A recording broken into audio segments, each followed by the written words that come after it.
আগামীর জাতীয় নির্বাচন বাংলাদেশের স্বাধীনতা, সার্বভৌমত্ব, গণতন্ত্রের জন্য অতীব গুরুত্বপূর্ণ।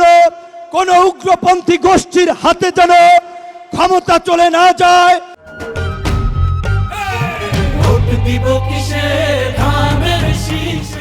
প্রিয় বরিশালবাসী, আপনাদের সকলকে সালাম এবং শুভেচ্ছা জানাচ্ছি।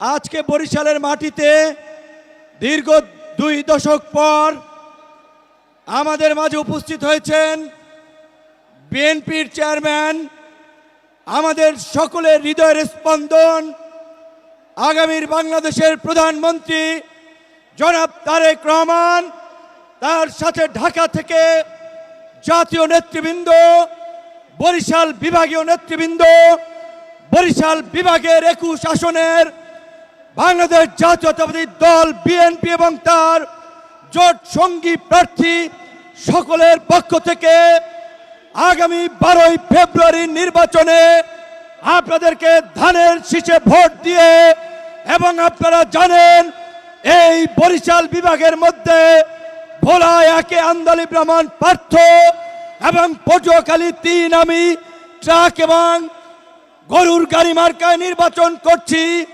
এই ভোলা 1 এবং 3-এ তারেক রহমানের মার্কাই গরুর গাড়ি এবং ট্রাক মার্কা। আমরা সর্বশেষ, যেহেতু আমাদের প্রধান অতিথি চলে এসেছেন, সংক্ষিপ্তভাবে একটি কথা বলে বিদায় নিতে চাই। প্রিয় সমাবেশ, প্রিয় বাংলাদেশ, আগামীর জাতীয় নির্বাচন বাংলাদেশের স্বাধীনতা, সার্বভৌমত্ব, গণতন্ত্রের জন্য অতীব গুরুত্বপূর্ণ। কোন উগ্রপন্থী গোষ্ঠীর হাতে যেন ক্ষমতা চলে না যায়। দেশের স্বার্থে, গণতন্ত্রের স্বার্থে বিএনপিকে ধানের শীষকে বিজয়ী করে বাংলাদেশের অস্তিত্ব রক্ষা করতে হবে। আমাদেরকে ভোটারদের কাছে যেতে হবে, জনগণকে বোঝাতে হবে। সবাই ভালো থাকবেন, সুস্থ থাকবেন। আল্লাহ হাফেজ।